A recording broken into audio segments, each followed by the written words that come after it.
Why, hello there. Would you like to do a film review today? Let's do it, man.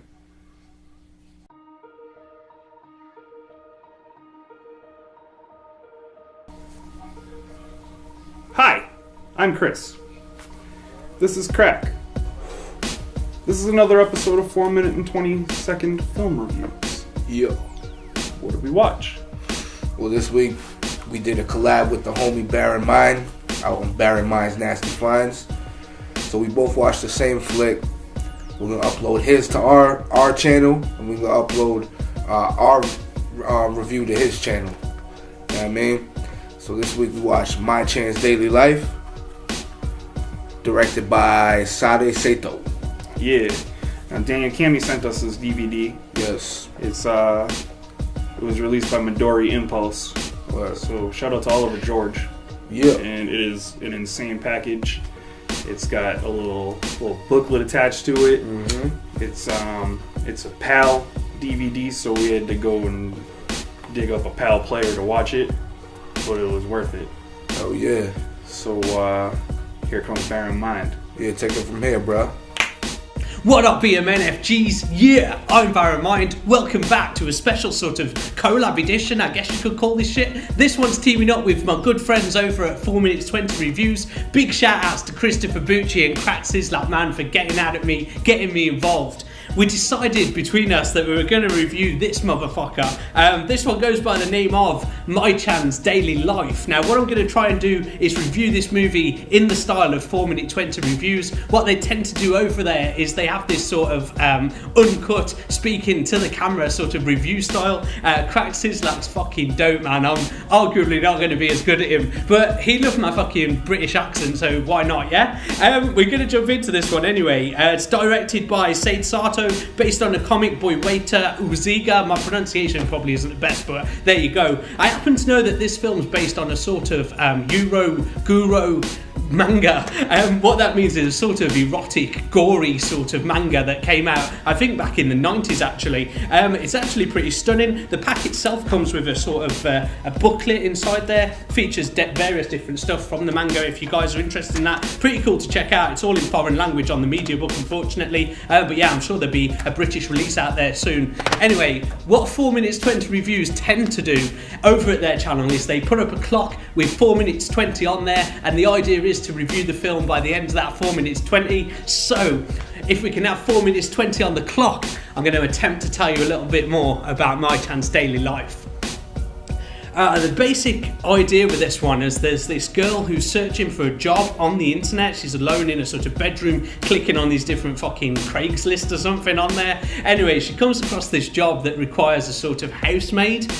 They want her to dress up in this sort of housemaid uniform. We don't know exactly what it entails, but she manages to get through the sort of process at the beginning. Anyway, she gets invited along to this weirdo's house owned by the master, who's this sort of disabled fucking guy who's into dominatrix or some shit. We also find out that there's another maid inside the property already. This maid's going to be shadowing. This is Mai-Chan, is the maid inside there, and she's going to be sort of showing this new girl what to do, leading around the household chores and whatnot. Pretty early on, we see that the master has got a fucking red room. It's got all sorts of machinery and, you know, stuff that you might torture somebody with, but this doesn't put her off, surprisingly.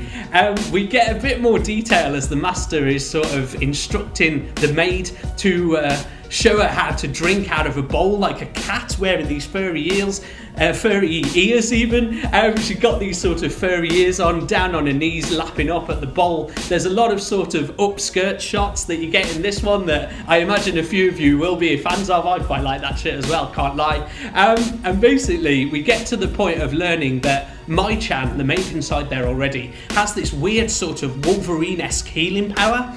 So no matter what damage is inflicted onto her body, she can recover from it if given enough time. The good thing though, well, I don't know if it is particularly good for her perhaps, but good for the viewers, is that she does actually feel the pain that's inflicted on her. And so no matter what injury she has to overcome, she does actually feel every sort of bite or tear or bit of blood that's dripping from her. And that added a different sort of dimension to what you're used to. Anyway, the two develop this sort of weird relationship, these two maids, Mai-Chan and the new one. I forget her name exactly, it was something like Yamoko, something like that. I'm terrible at remembering the names, unfortunately. But anyway, they develop this sort of weird relationship where the one girl has fallen in love with Mai-Chan and seems to get off on the fact she's a bit of a sadomasochist. She seems to enjoy the fact that she can inflict this pain upon Mai-Chan. There's a great scene where this sort of eyeball is removed from her skull. I thought that was a lot of fun, actually. I imagine you guys will as well. Anyway, slowly we see how Mai-Chan's body gets to heal from these various different injuries and whatnot. The master has this sort of head dominatrix, and again, her name escapes me at this point, unfortunately. But he's sort of training up the new maid, if you like, to torture Mai-Chan for him so he can get off on it. It's a bit of a fucking perverted weirdo, in all honesty. Anyway, we get these sort of scenes of Mai-Chan being fucking brutally attacked. Some of the editing isn't brilliant in this film, I'll say to you. There are certain shots where there's sort of black, white and red, a little bit like Sin City did in certain focus shots.